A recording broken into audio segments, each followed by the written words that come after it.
Greetings. Hope you are well. Stephen here. Just there we go. Hello, I made it. Hope you're well.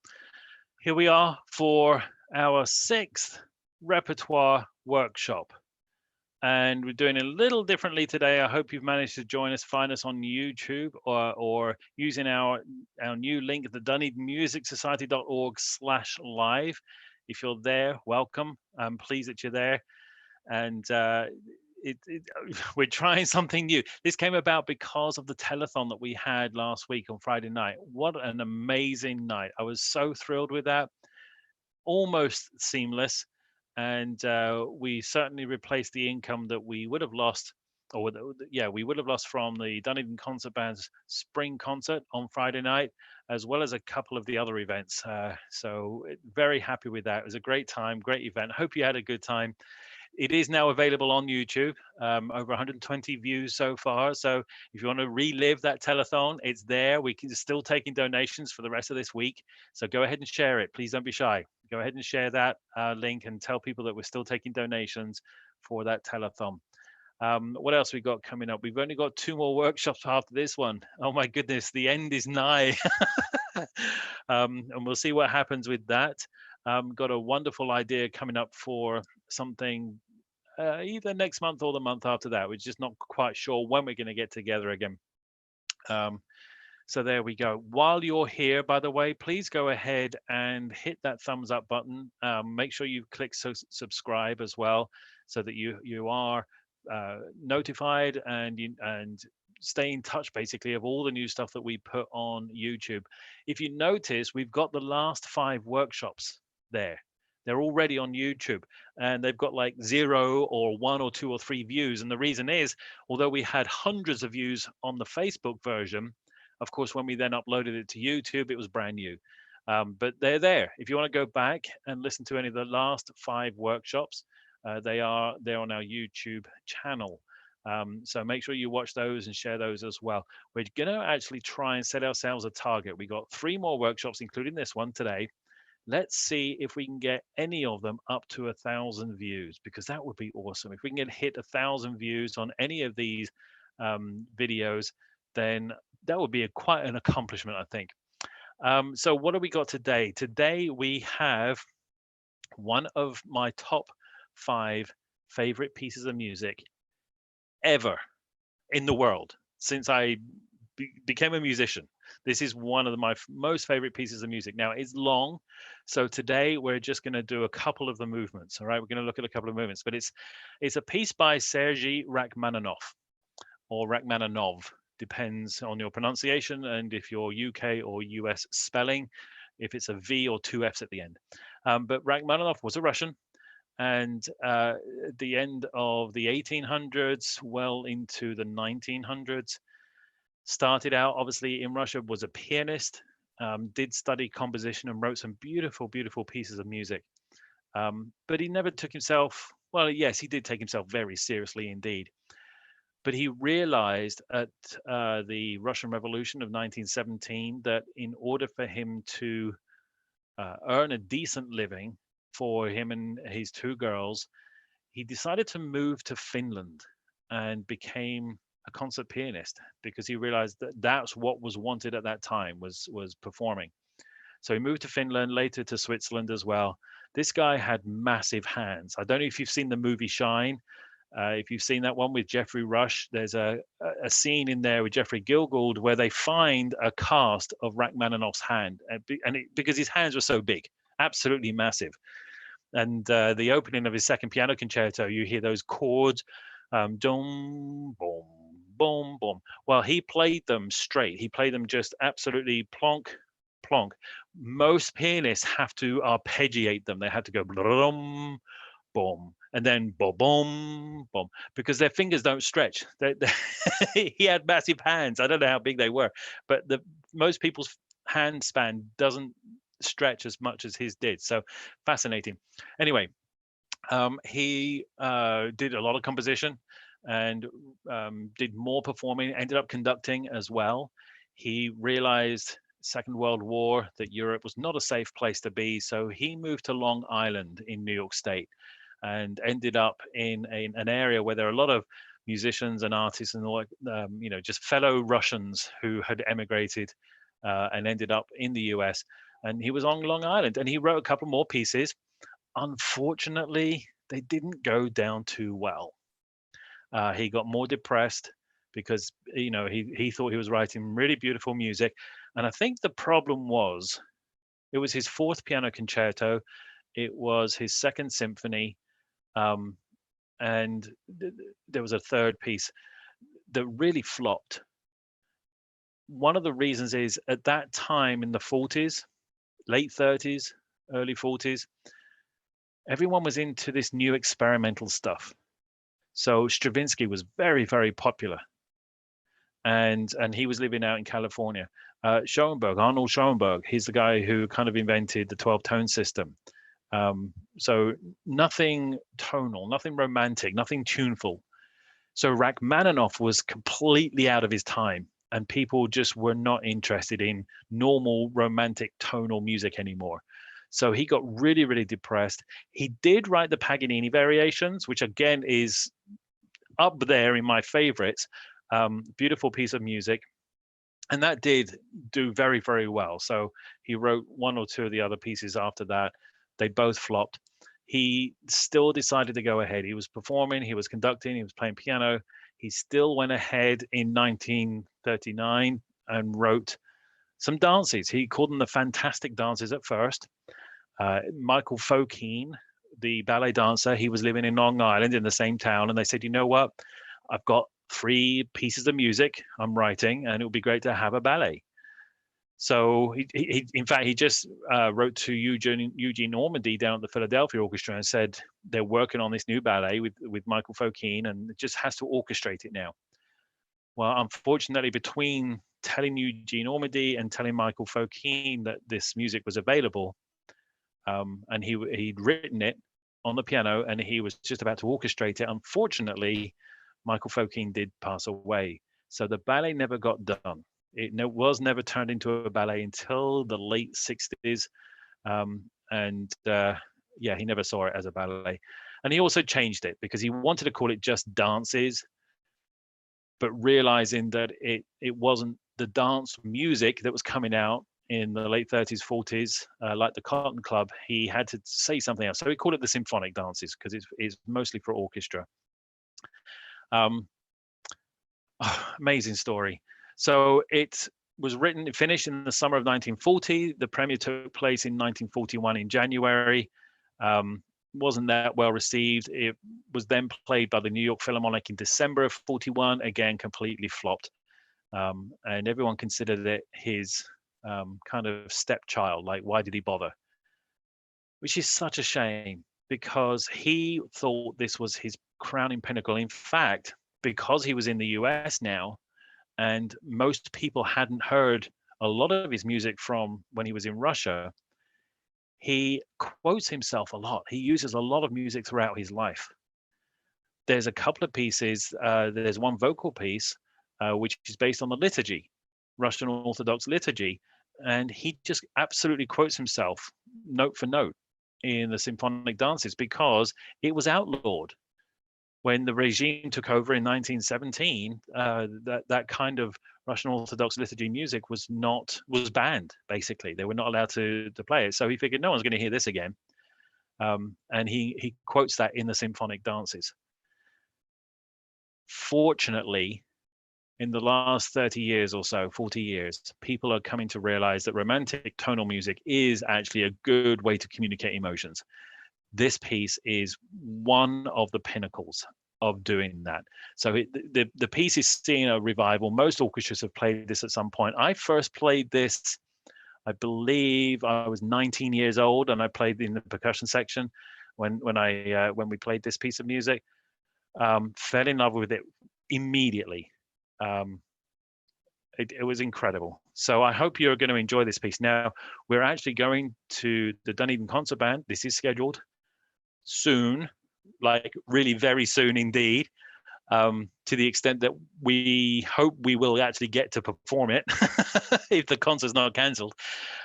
So we're doing an arrangement by Douglas MacLean, And there's another arrangement out there by Paul Lavender, but we're doing the McLean version for band, and we did find a recording of that version, which we're going to look at tonight, and just work through it. There are 3 movements.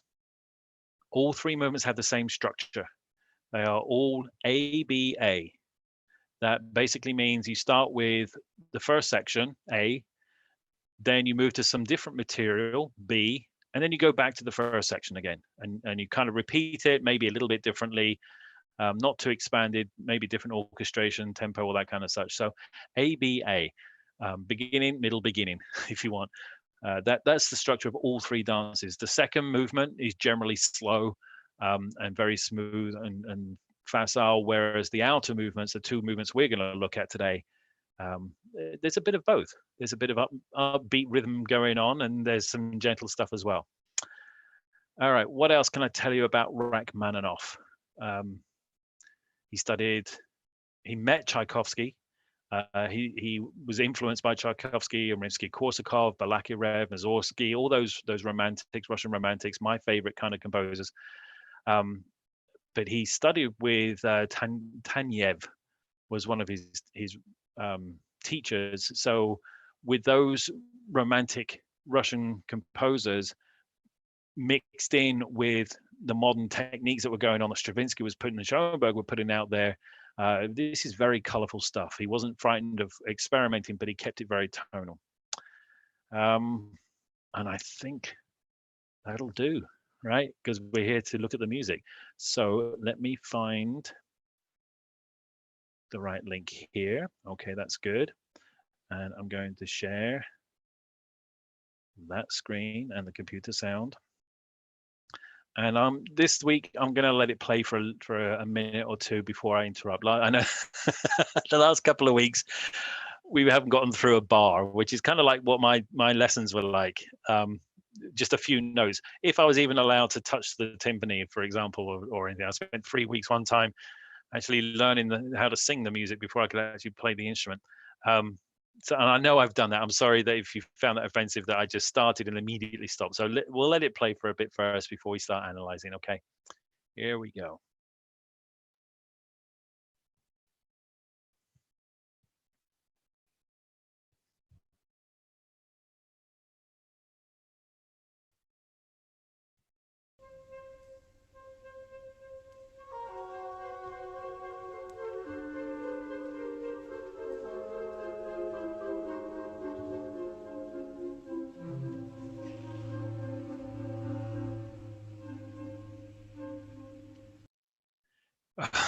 Isn't that a great start? Oh my goodness, I love it. The dynamics are incredible. I mean, did you even wonder if it started? Did you actually turn up your volume on your machine thinking that you couldn't hear the sound, that I hadn't pressed the sound button? That's literally how it starts. It's so beautiful. And the bass clarinet, when it comes in, we'll hear this throughout. You'll hear that thing, da-da-dum, throughout. And my issue with this particular group is the fact that they brush over those 16th notes. Take your time, let them breathe, let them live a little bit. You'll hear that throughout, and I'll probably mention it a few times. Let me emphasize the dynamic thing. Isn't it interesting that, yes, you've got a well-mic'd band here, but when the conductor's page turn is louder than the music, that means they know how to play dynamics. They know how to play quietly and softly. It's a lot of muscle memory, muscle effort from the diaphragm to control the amount of air coming out, and you don't need to play loudly at all. Make people wonder what's going on. Make people lean in. Great start. So good. Yes, we're going to listen to it again. But I will give you a warning. Don't turn your volume up too loud, all right? What's coming? I know what's coming next.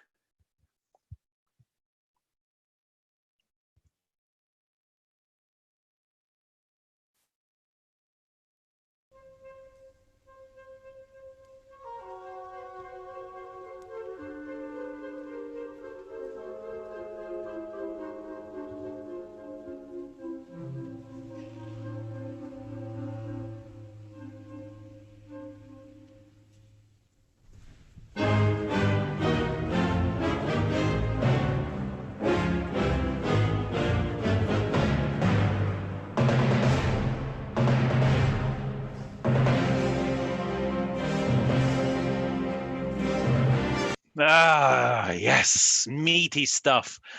Just so rich.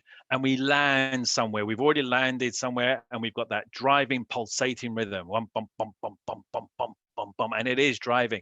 Great timp part, of course. I'm looking forward to having some great timpani playing when the DCB does this. And you can hear that little 16th note theme throughout the entire band. Da da dum, ba ba bum. And then it leads us into this wonderful, wonderful loud part. You don't need to imagine dance to this. There is no story behind this. This is all feeling. This is what Rachmaninoff was good at. It was emotions and feeling.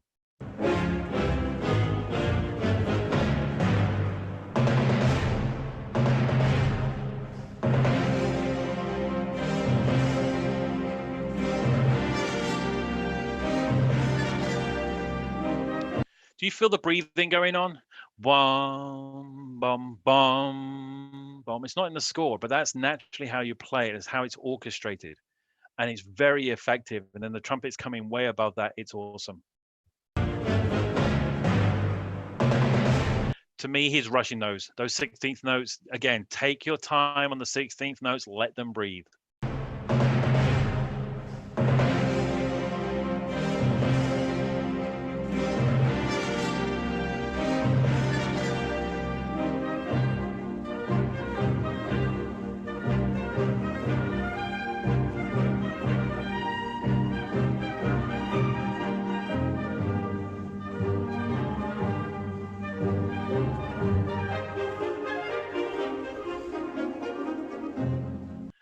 And can you hear the phrasing? The phrasing's going all the way over the top, and it's coming down and down, and it brings us down in dynamics as well, to something else that's going on. Clearly, they're enjoying this. Clearly, they're loving this music and what it does for them. And I hope you do too when you get to play this.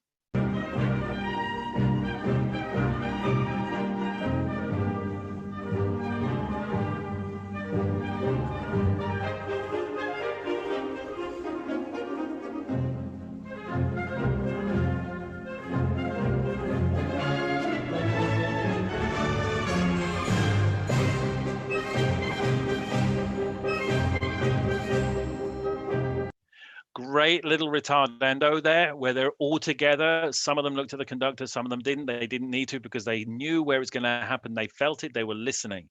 Obviously, because this is, I think, is the European Championships of Wind Orchestras. That's what the ECWO means. So they prepared a lot for this particular performance. So they know where it's coming, but you can feel it. You can also feel they don't need to watch because they know where that retard is going to happen and where that downbeat's going to happen. We have Rachmaninoff to thank for that. That's in the writing.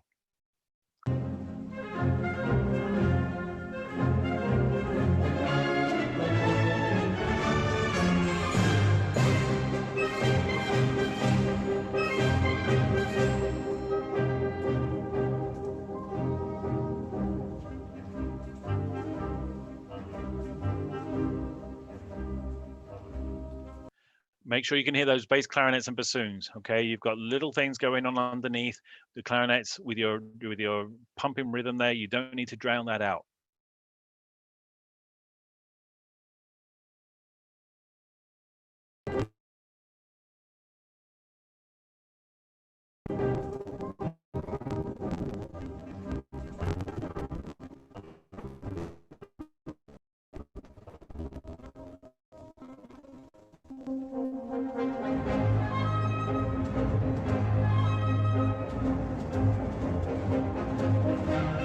Okay.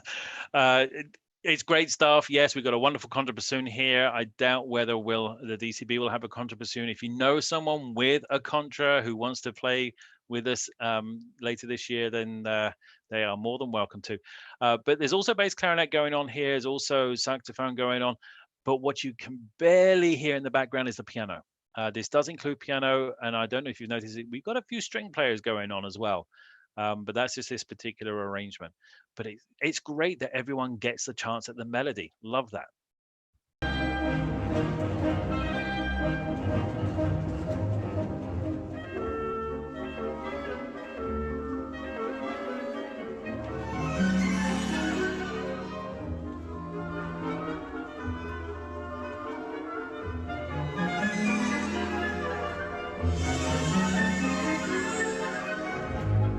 again, do you hear those crescendos and those decrescendos? They are exaggerating the dynamics. They're not just happening, they're over the top. But it works because that's what's required by this. You can still hear the solo instruments when they're coming in, flitting back and forth between bassoon, oboe, clarinet, and flute.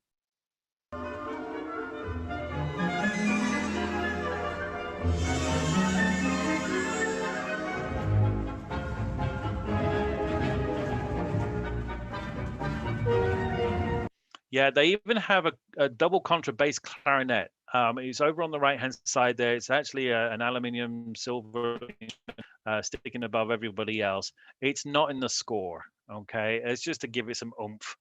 But it works, you know. Why not?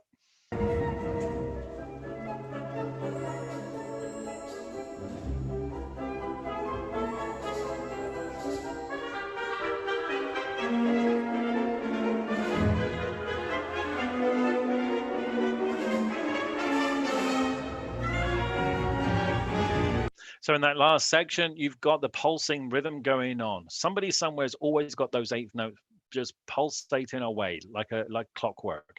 But you've also got those muted trumpets, you've got the open trumpets, you've got little bits and pieces going on all over the place all the time. Keeping up with all of this, yeah, is not. You do need to know what's going on, so you know when you're accompanying and when you're not. But in this particular piece, with this particular arrangement, I think you've got to concentrate on what you're doing, and just understand and appreciate how it fits in with the whole picture.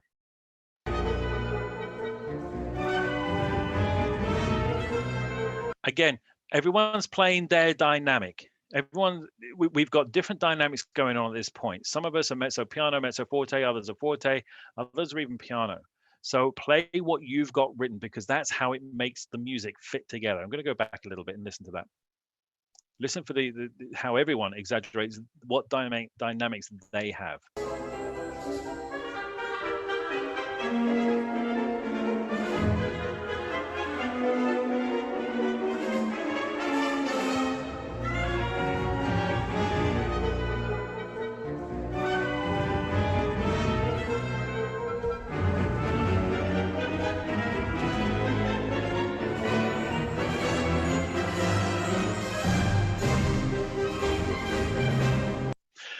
Oh, I just love that. We're home. We don't get that in the music of Stravinsky and Schoenberg, particularly at that time in the 20s, 30s, 40s. We didn't get that very often. So it's just, I'm so pleased Rachmaninov put it in there. And again, the same thing, same retard, everyone's on the same page. And we've come to a point that we all recognize it's important to land on those anchors and not dwell on them. You know, you've got to move on. The music, the pulse is still going on, but just you can, we've arrived.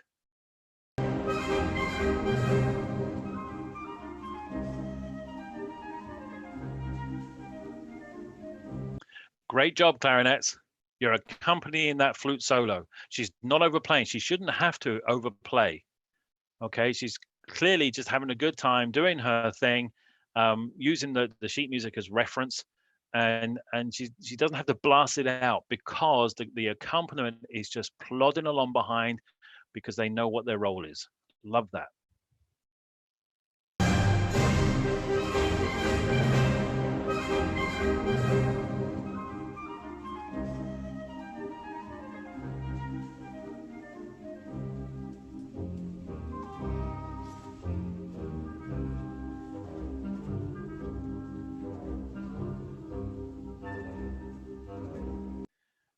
You know, squeaks happen, but listen to that cor anglais. Did you hear that cor anglais in there? That beautiful da da da. It's got part of the melody. It was in the beginning as well.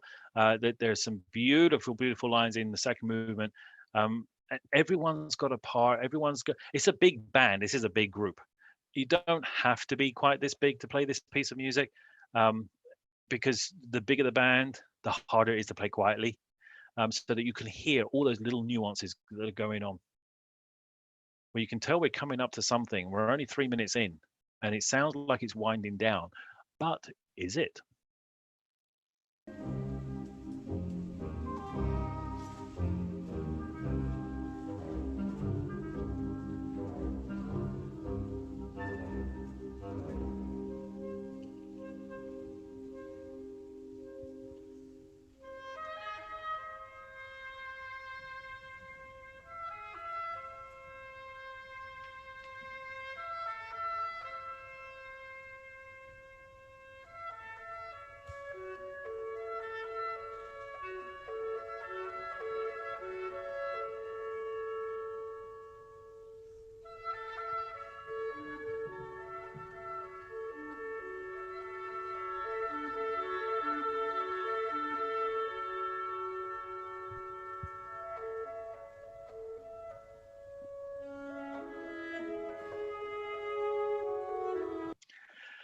Oh, I got goosebumps. Oh my goodness. It creeps in so nicely. Now, this was Rachmaninoff's last composition. After this one flopped, he never wrote another piece of music again. So this was like his culmination. He'd never written for the saxophone before. Okay, this is 1941. It hadn't been around all that long, but he'd never written for saxophone because he wrote for orchestras. So one of his neighbors was a saxophone expert, happened to be Robert Russell Bennett. So they hung out, and Robert Russell Bennett basically taught Rachmaninoff how to compose for saxophone.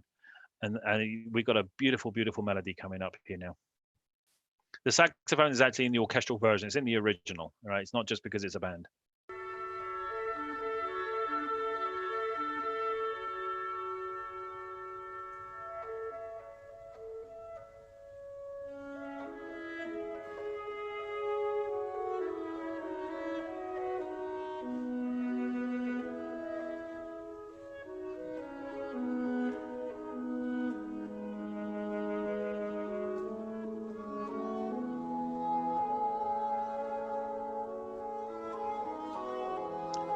I'm still getting chills at this. This is so beautiful. And do you want to know why? Because this is chamber music. Look at the size of this group. We've got almost 100 players, or probably 80 players on stage.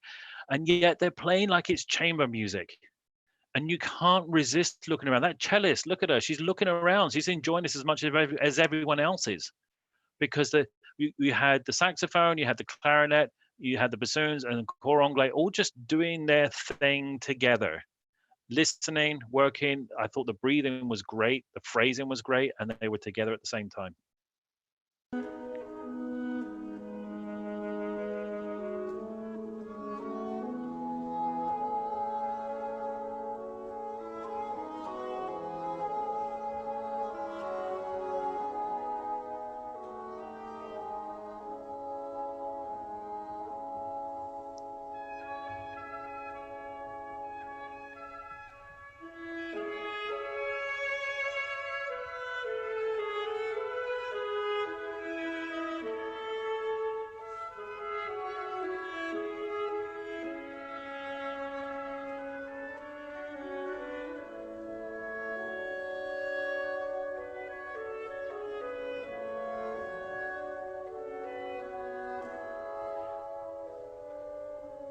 Do you see that? Look at him.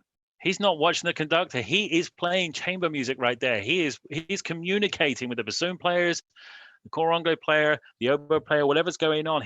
They're playing chamber music here. They're like little soloists taking turns. They know when they're accompanying, they know when they're the actual feature. I'm very impressed with both the orchestration, the arrangement that McLean did, as well as this group, because a lot of this is accompanied by strings. These woodwind solo parts are in the woodwinds and the saxophones in the orchestral version, but the accompaniment, there's a lot of string playing going on, and it's very difficult sometimes to carry that over, but they do it well here. Um, this chamber music section is absolutely beautiful. And what a contrast to that driving thing that we had before. I don't know what you're imagining. Looks like he's looks like he's imagining the sunset, or I don't know how.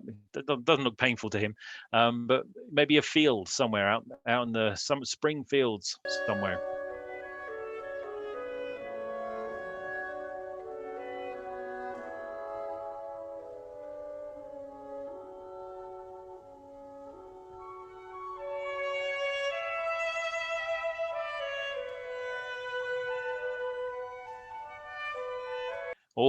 Always very, very difficult to maintain consistent tuning between when you're so exposed like this. The tuning's got to be spot on every time. It's very difficult to do.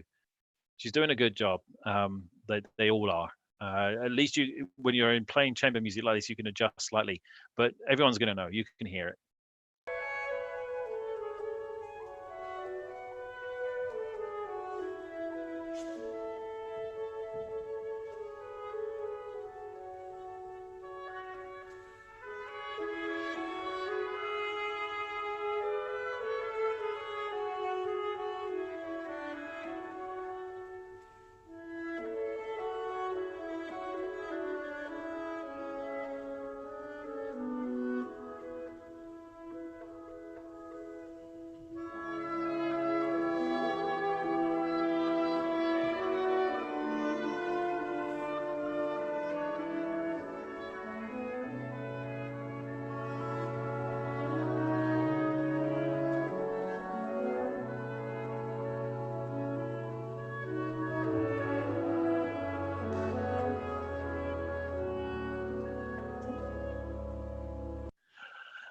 They did a very good job bringing the horn in. I mean, everyone's quiet for a long time. It's just these handful of players, and then the horn creeps in there. If you notice, her 16th notes are breathing. They have time to live. In this section, we're not rushing them this time. The 16th notes in all the different instruments, but they're still kind of, I won't say not important. They're blah. Whereas in that horn player, she's letting those 16th notes breathe. Let's just back up a little bit. Before we actually see her, you can hear her creep in and take her time on those 16ths.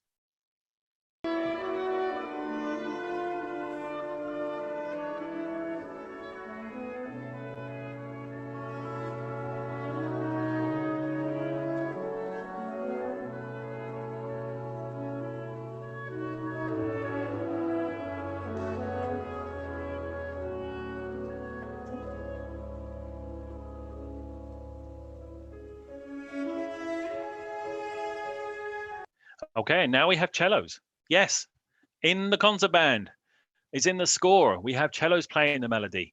And in this particular case, he got in 2 cellists to play along with a couple of bass players, 2 or 3 bass players, I can't remember, because you need that versatility, you need that wonderful sound. And I don't know if you heard the piano doing its arpeggios. It took over what the winds accompaniment was doing, and the harp will as well later on. So it's really beautiful stuff.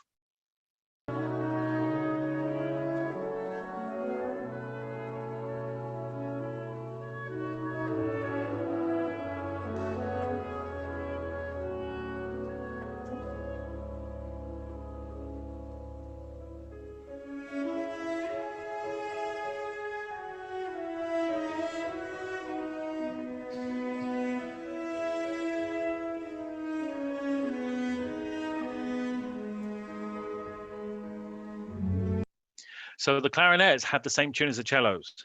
All right, but if you can see here, the first clarinet is a solo clarinet players don't have it. It's the seconds and thirds.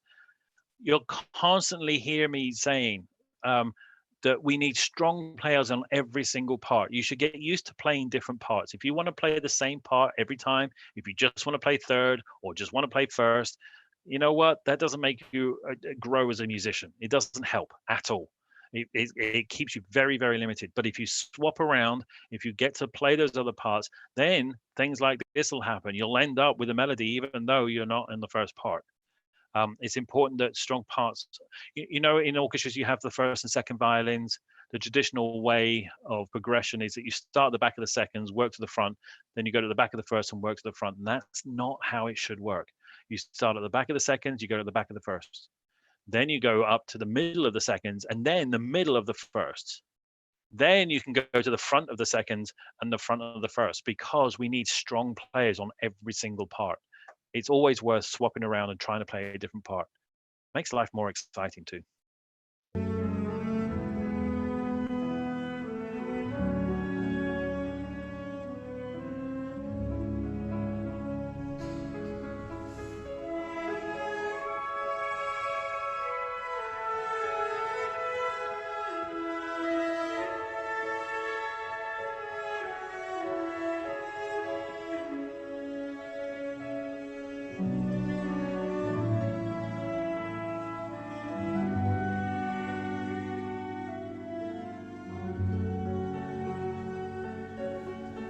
Okay, so now they're beginning to exaggerate those 16s just a little bit too much. Could do with a little bit more bass there, a bit more of a solid foundation. It's a beautiful release and a beautiful thing when you hear all this high stuff, particularly the high cello parts, and then you hear that low plonk going on. Make a lot more of that.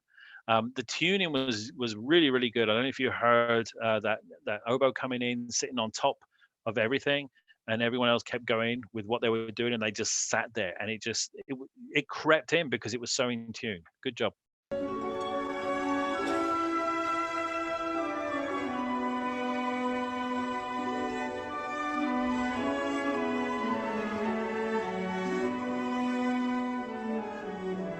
You can see everyone's actually enjoying this, even if they're not playing.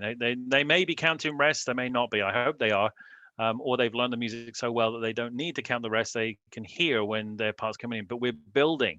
We've got more clarinets. We've got more flutes. We're growing the sound. Still playing chamber music though.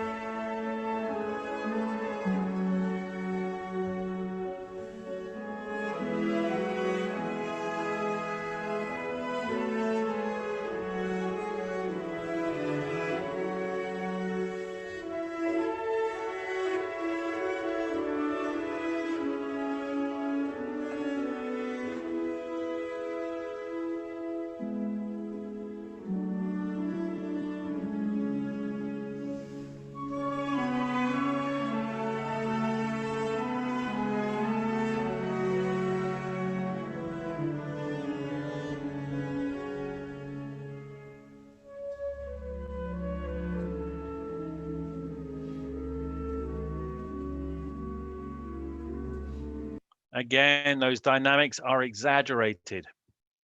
You can see how much effort they're putting into playing quietly and in tune. Just taking it back and back. And of course, you know what's coming next. If the quieter something gets like this and it's winding down, you know we're going to head up to something different coming next. So good job. But you know, it takes effort. It takes a conscientious effort, if you like, to actually play this quietly.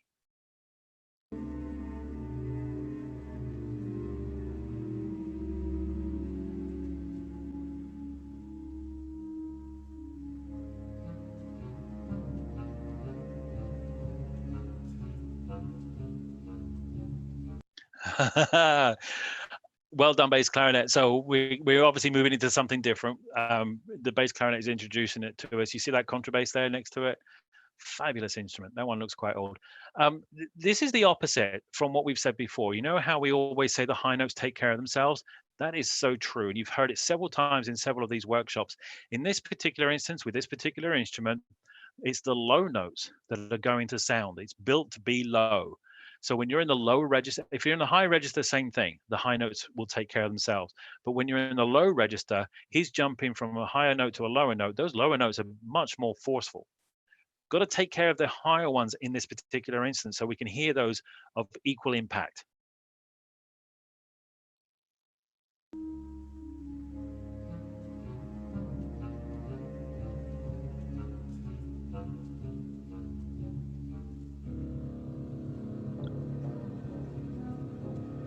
You see why we need a contrabassoon? Did you hear that? If you've got a spare $32,000, we'll go out and buy one. But you know what? That's a beautiful low contrabassoon note.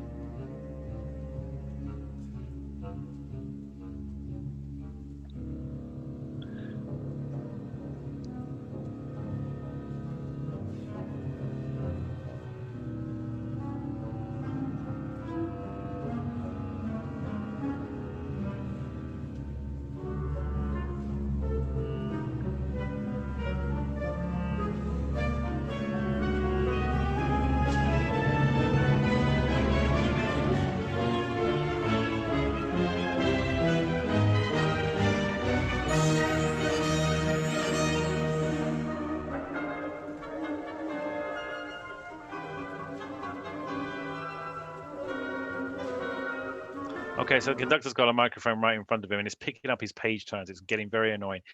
I can't promise I won't do that, but at least I won't have a microphone in front of me picking up the page turns.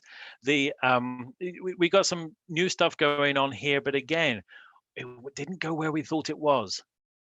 There's something else going on and it's exciting. We haven't arrived home yet. We've got a different theme.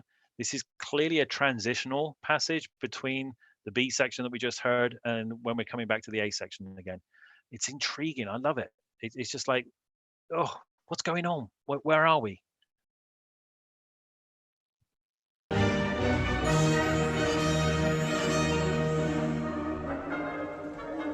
And it's worth saying that, you know, the brass have been sitting there forever, for a long time. Trumpets, trombones, you haven't had a lot to do, and you're not overblowing. We're not coming in here overpowering everything else just because we got notes to play. We're still within the context, playing the dynamics that we've got written in front of us.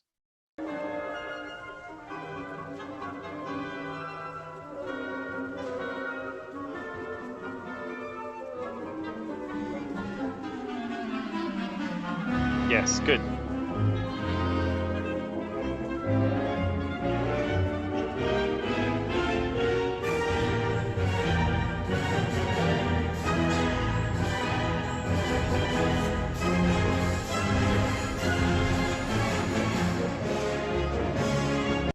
Go horns.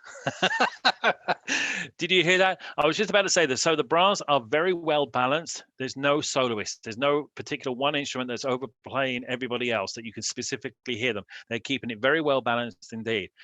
When those horns come in, yeah, we want to hear it. That is a fanfare like you're riding in a hunt on the horses or something like that. Good stuff.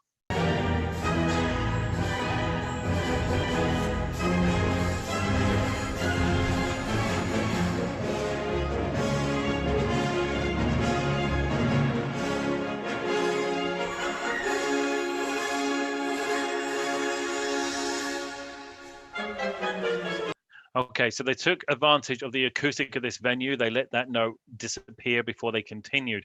But I didn't feel like there was any phrasing. I didn't feel like there was any direction. It got loud. It was pulsing. It was going somewhere. But it just felt like I've got notes here. I've got notes here. I'm playing loud. I'm playing loud. Okay, then we stop. We want to feel like we are going somewhere, that we're going to land somewhere, but then all of a sudden we don't. That's an effect. Again, it's a conscientious effect that we have to put into place ourselves. Otherwise, it just sounds boring, just plain.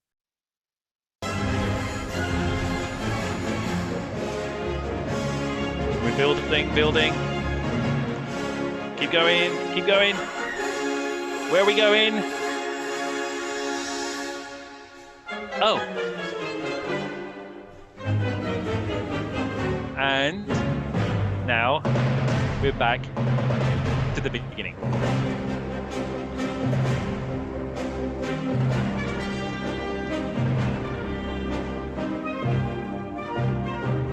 Okay, so this is just the first movement, and there's only another couple of minutes, but it's basically what we've heard before, and it does end quietly.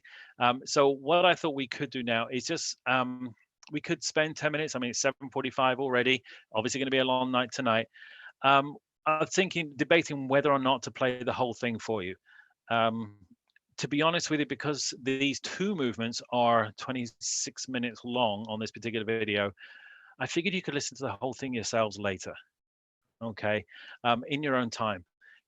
You can come back to this video, listen to the comments again, but to actually go through the whole thing, it's going to take us until like 9 o'clock to get through this. All right, so I'm going to jump ahead a little bit to the end of this movement.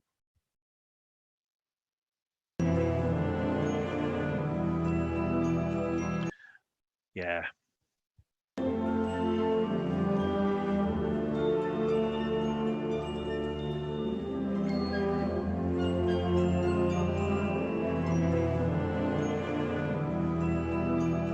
Can you hear how rich that sound is? There's a lot going on there. The balance of the instrumentation, where everyone's listening to what's going on, because we've got a part that fits in here, and it's just a very rich, broad sound. It's so beautiful, so deep. And on top of that, you've got the piccolo and the glockenspiel just twinkling along. The piano's going along as well, and I think the harp's doing that. Oh, it's beautiful stuff. I can't wait to play this with you guys.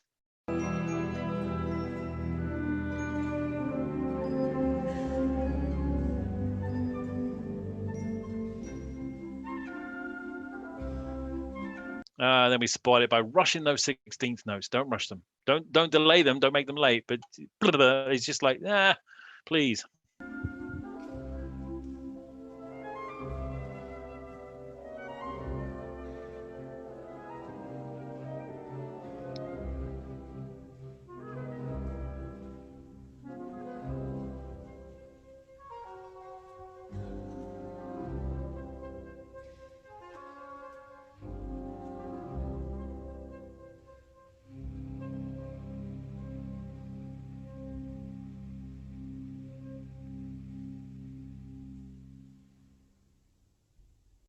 Oh, incredible ending to a movement. It started how it ended how it started, unexpectedly.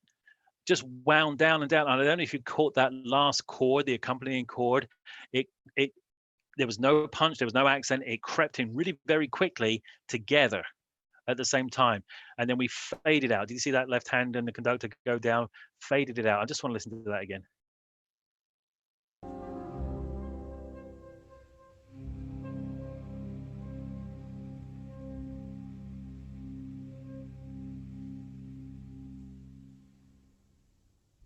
Isn't that fun? Awesome. Good job. All right. Probably a good time to stand up, take a break, shake your hands, shake your arms around, take a deep breath in, hold it, and then let it out again. All right, because that was just the first movement. We won't get through all of the second movement. Sorry, the last movement, the third movement. We won't get through all of it, but I do want to hear some specific parts. Okay. So let's get ready for movement 3. You stretch your legs, shake your legs out, shake your feet. All right. Okay. Here goes.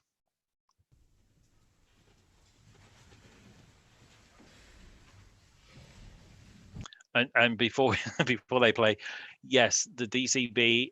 When we do this piece, we're going to do all three movements. The second movement starts with a beautiful, beautiful horn entry. I've got the score here. It starts with 4 horns on 4 parts, doing a little bit of a fanfare, an echo back to the fanfare that we heard before, but a lot more gently. And it's a beautiful waltz. If you've seen Anastasia, the movie, and there's that waltz, something. I knew I'd forget this. Shoot, it's one of my favorite waltzes, actually. Oh, I've forgotten it. Something about the springtime or winter. Anyway, I'm sure somebody will write in the comments, please, what that waltz is in the movie Anastasia. It echoes of that. There's kind of that going on as well, which is good. Once upon a December, I knew it was winter. Thank you. All right, so this is the third movement.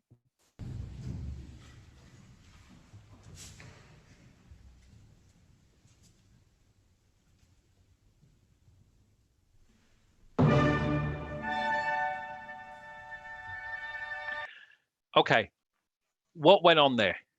To the average audience member, it sounded like 2 notes. And unfortunately, that's not what was written.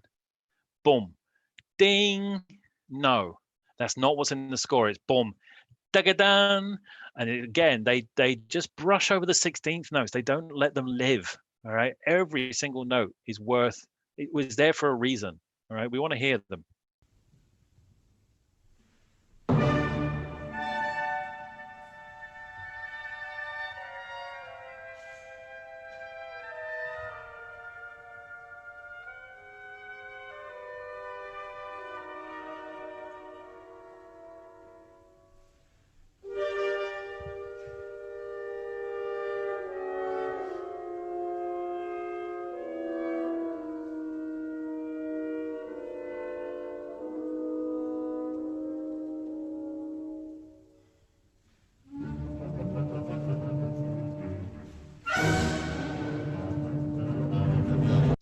Oh, I don't know what if you picked up what makes that effective and interesting and fun. It's the dynamics. Even on that scale down, the bassoons, I mean, yeah, very accurate, very tight on that, but it's the dynamics that make you laugh, that make it sound like somebody's laughing. It could be a hyena. It could be the trombone player laughing at the bassoonist. Who knows? But there's laughter going on here, right? There's something fun and interesting, and it's the dynamics that actually do that for you.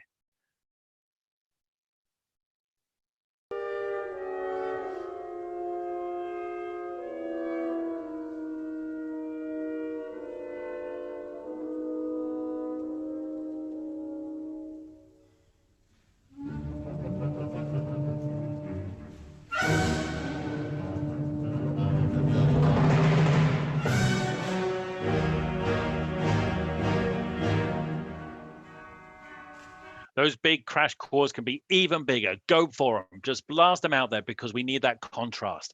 Bang, bang, bang. And then you back off to the chimes and the bells going on, something different as well.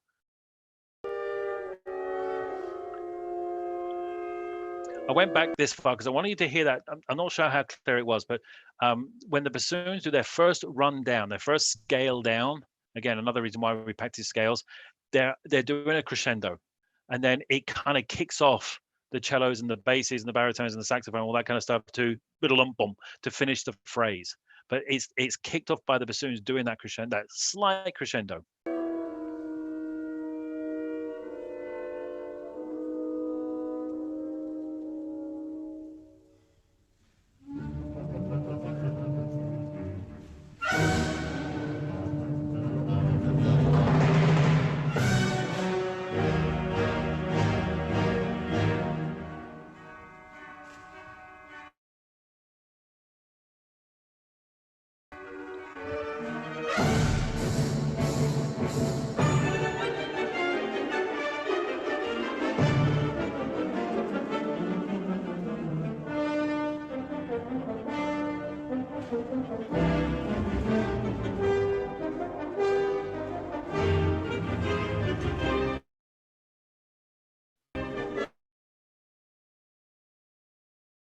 Love about this is the way they're playing it because they're not overblowing. They don't have to blast out across everybody else.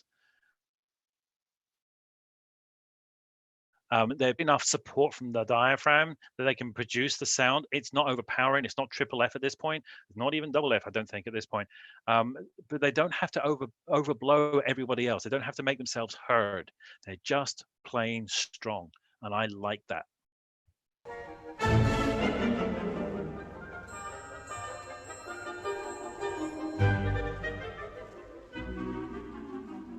Nice deep crescendos. Good swells.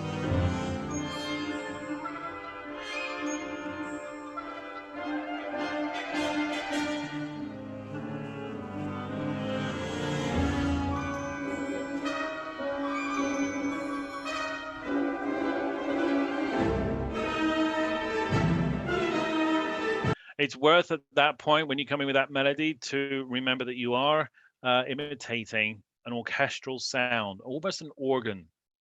Right? Even the orchestra is trying to imitate an organ sound there.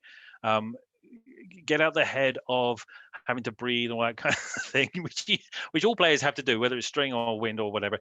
But we want that swell, we want that movement. Just imagine yourself bowing at that point, and just going through the whole string, because it will change the sound that you make.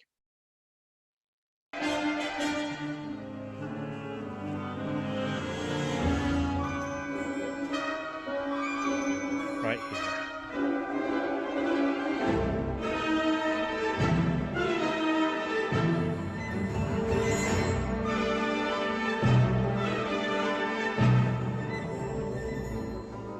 Need to hear more bass.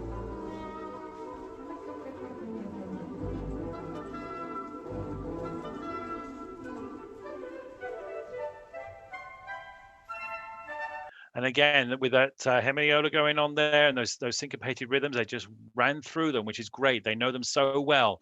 Learn those rhythms. There's a lot of cross rhythms going on here between duple time and triple time. Learn it. Get it under your fingers. Work at those parts.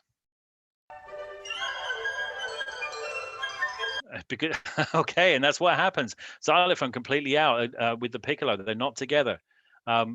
Didn't clock in. Didn't actually register what the pulse is.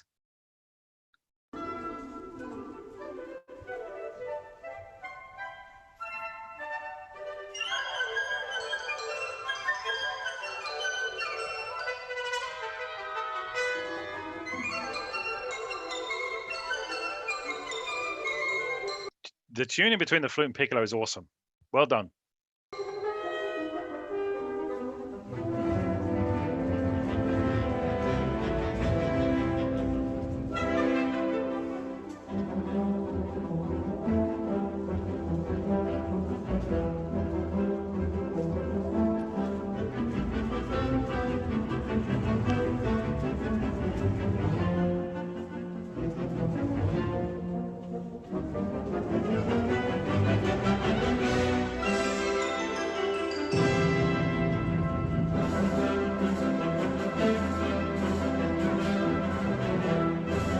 Okay, this feels rushed to me. It feels like they're trying to keep up.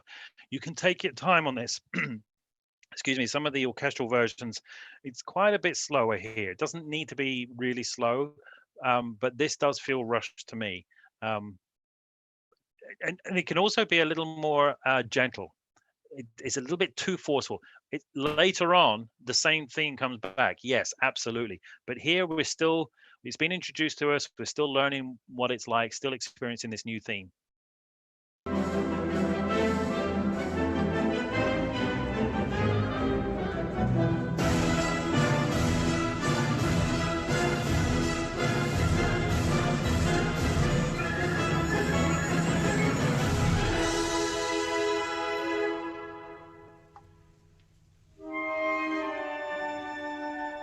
And then we get into a nice, gentle, slow section, which I'm going to skip ahead on.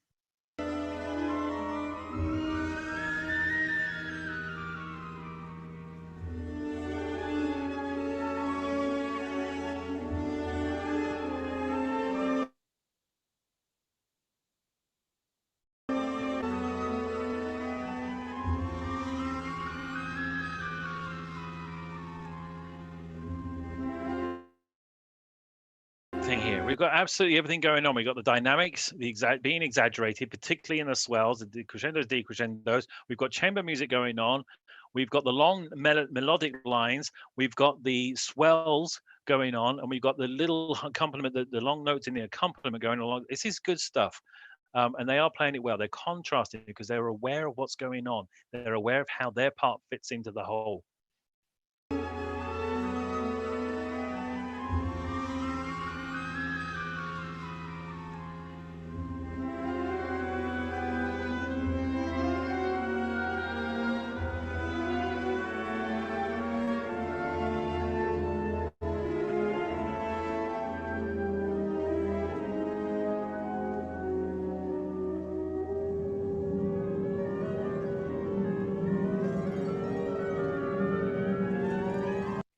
This is French, right? This is totally The Sorcerer's Apprentice by Paul Dukas.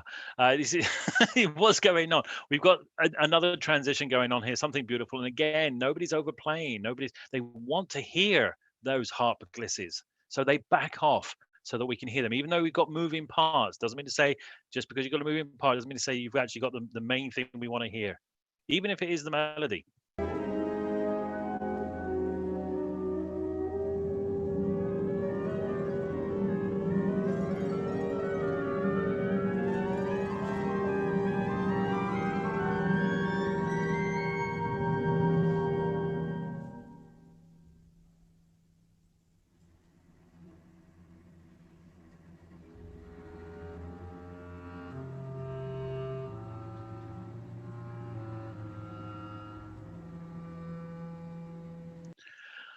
The accompanying chord there, I'm going to assume it's the cellos and basses, because you can hear the tremolo, you can hear the bows shaking very, very quickly.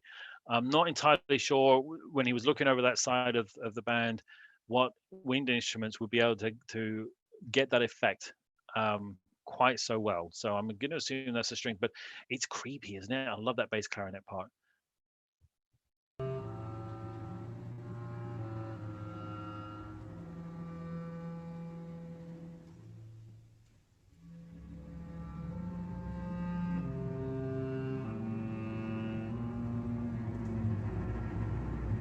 It's the strings.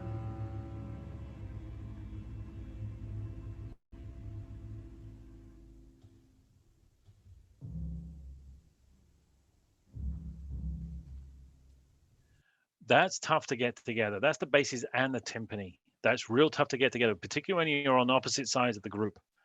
It's a visual thing between you. You've got to get that together. Otherwise, it's just going to be a mess.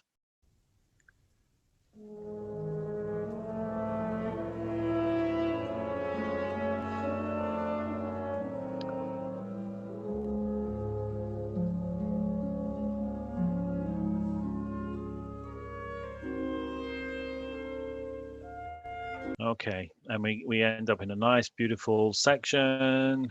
We jump ahead a little bit more.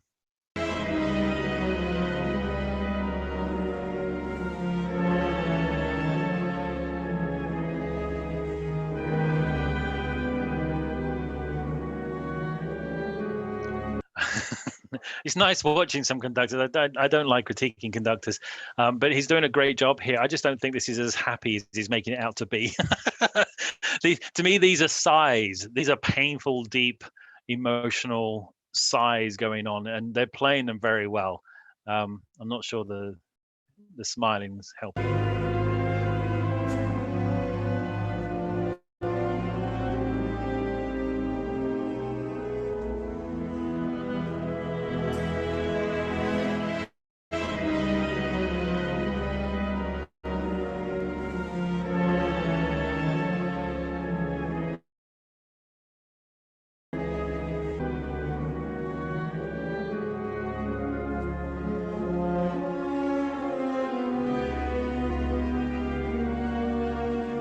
Nicely in tune, euphoniums.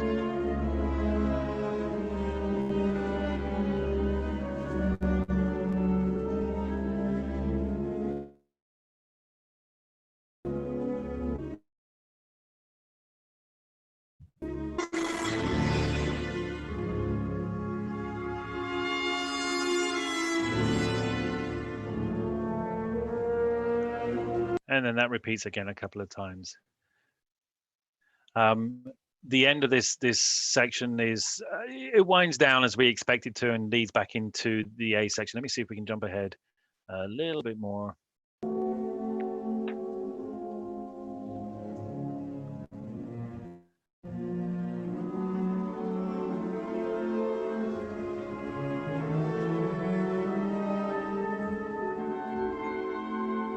Tuning.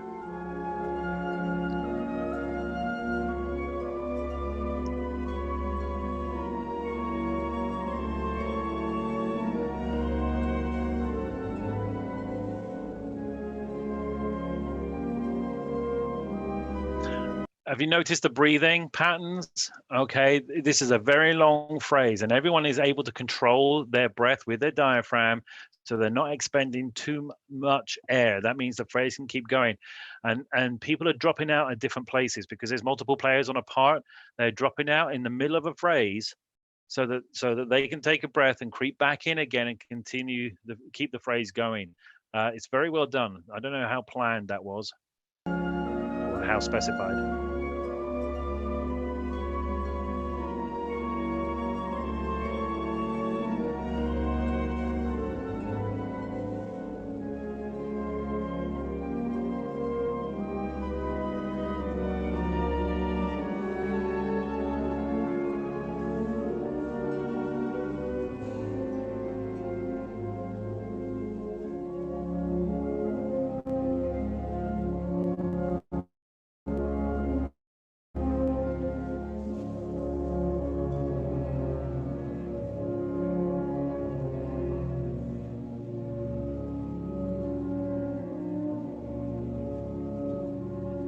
We've spoken about this in previous workshops. When you have a chromatic tone, semitone difference going on to make something of it, because there's only a little bit of horn going on here, such a different sound to everything else. Everyone else is playing so quietly. It's very easy to overplay it, and they're doing a good job in making something of it, but not overplaying, not making it cheesy. I'm going to back up a little bit so you can hear that. It's in the horns and the euphoniums. It's just a little semitone, almost like a cadence.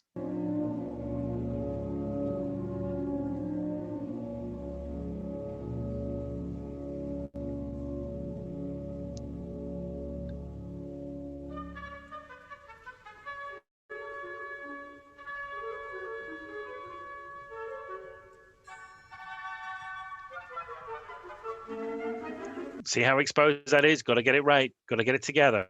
The introduction was right when we had even the triangle coming in, but then the following phrase was very messy. That was good. Not good.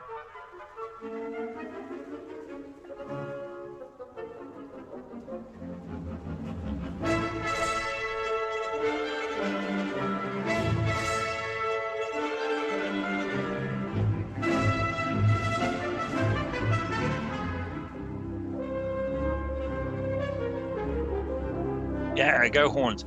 Trumpets, well done with the hemiolas. Again, we've got more cross rhythms going on, the duple versus triple time. It's, again, get it under your fingers. Know where everything is. Count your rests. Do not rely on guessing where the rests are. All right. As we know, music is the sound that occurs around the silences. And if you guess how long the silence is in a piece like this, it's going to be so obvious that you don't know what your part is and how it fits together.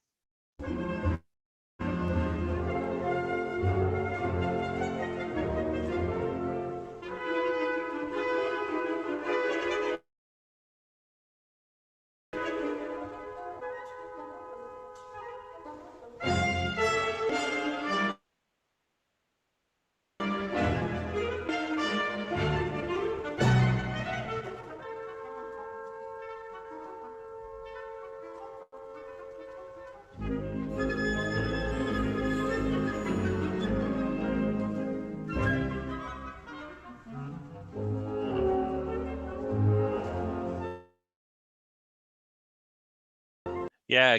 Have you noticed how to have, even if it's one chord, they're going to take care of those they're going to present them, place them exactly where they should be in the manner that they should be done. All right, there's no just, Beethoven's chords are big concrete blocks. They're just bang. Whereas in this kind of music, no, they're bang. We take care of those things, and I love that about this group. They take care of what they're playing, what they're sharing.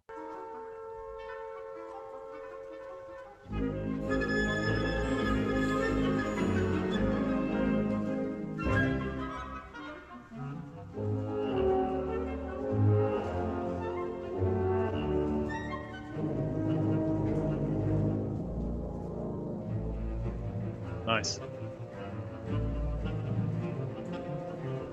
Direction, we're going somewhere.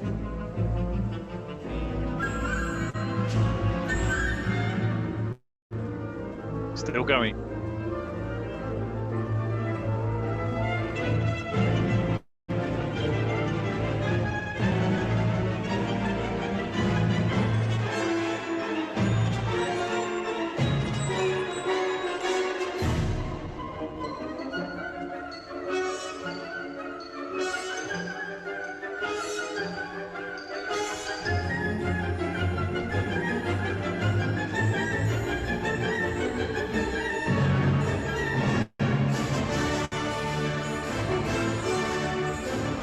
You can make more of this. Oh my goodness, we've kind of reached somewhere. It's not home, definitely, but we've reached somewhere, and you can make a lot more of this. We've now got the full band playing, very rich sounds going on, a lot of harmony. So make something of it. Is there more coming? Probably. Maybe they're going to make more of it later on. We'll have to wait and see.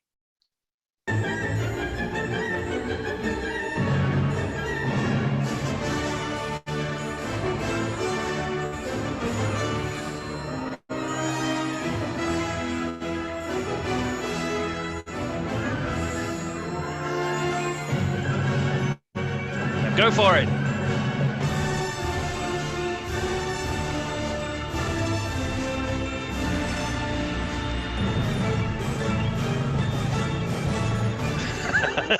There's no hanging around, is there? Everyone's got stuff going on here. And that big chord, that's the home chord.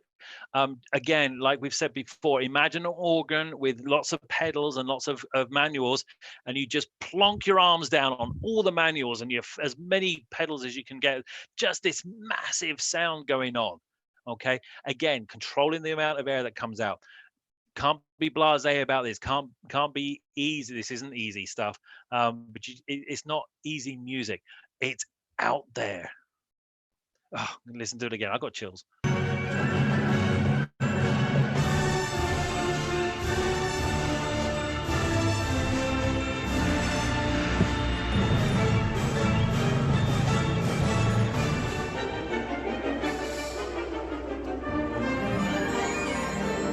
Yes, nice.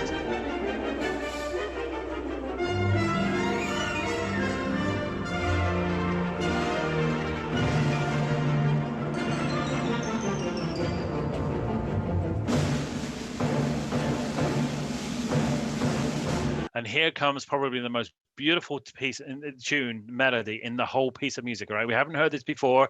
This is new. And we've just had that massive build up to it. Clearly we're coming to the end. So what the heck is this? Well, it's one of the most guttural melodies. It's like the old Russian Orthodox vocal singing.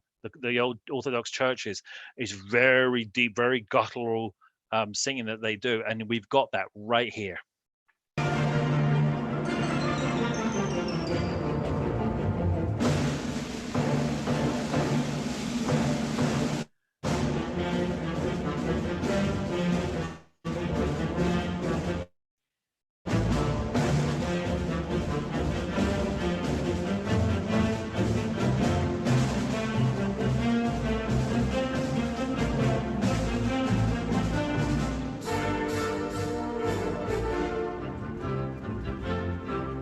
Okay, getting a little bit sloppy, probably because they're getting tired, but those accents are just so much more emphasized than anything else around them. I call those the Prokofiev accents. Prokofiev accents are just very, very different to the notes around them, and that's what we've got here in this Rachmaninoff.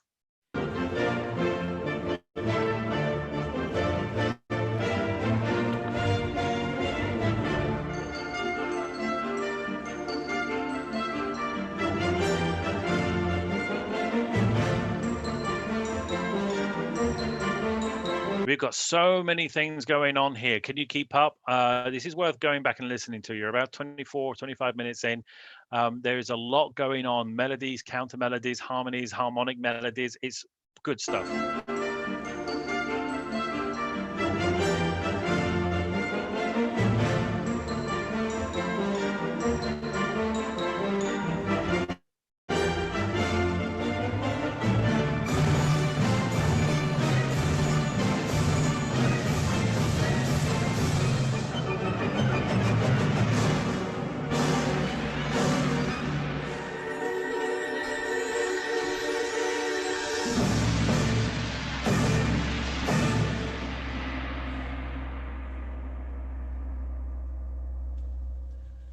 And there we have it. Oh my goodness! And yes, I will just say that the gong missed the note at the end there.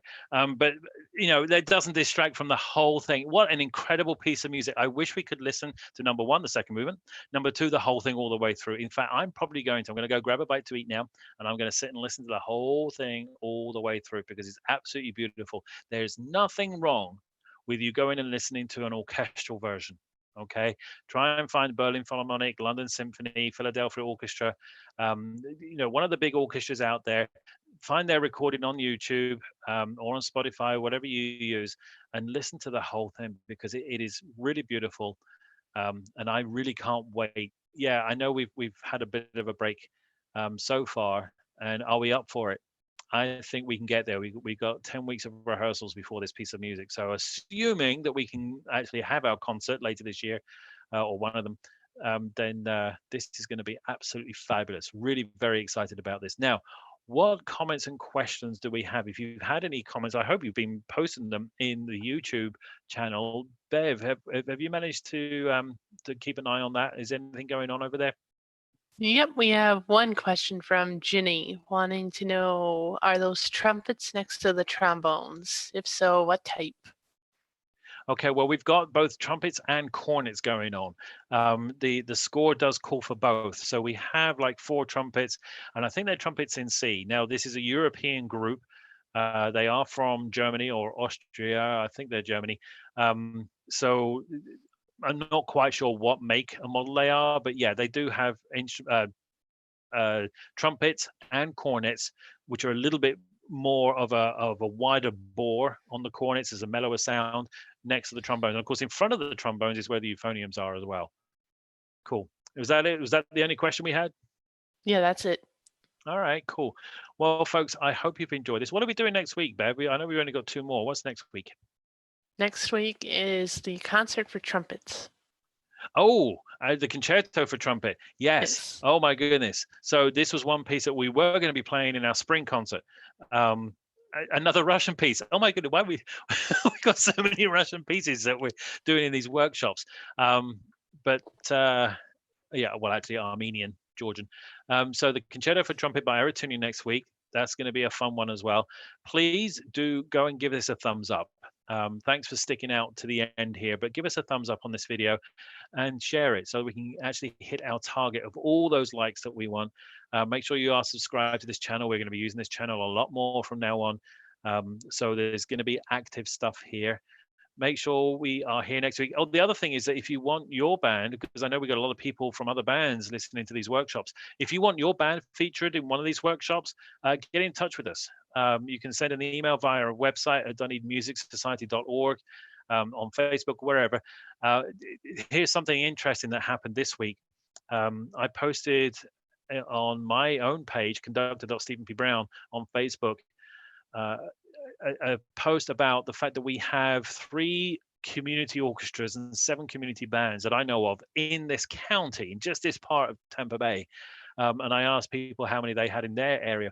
We got a lot of responses, and one person said we should do a virtual band meetup. So not sure what that's going to look like. I'm not sure how we can do that. I'm sure we'll figure something out soon. But that would be awesome if we can get other bands involved in this. So as I say, if you want your band to be featured in a repertoire workshop in the future, just get in touch with us and we'll make that happen somehow. Thank you guys. I really miss working with you. I miss the live music thing. This is a small compensation for it, I hope. remember, we're still taking donations from the telethon that we had last week. Check that video out as well. But have a terrific week. I hope you feel inspired by this piece. Isn't it great? I love this. Thumbs up. Cheers. Take care. Bye.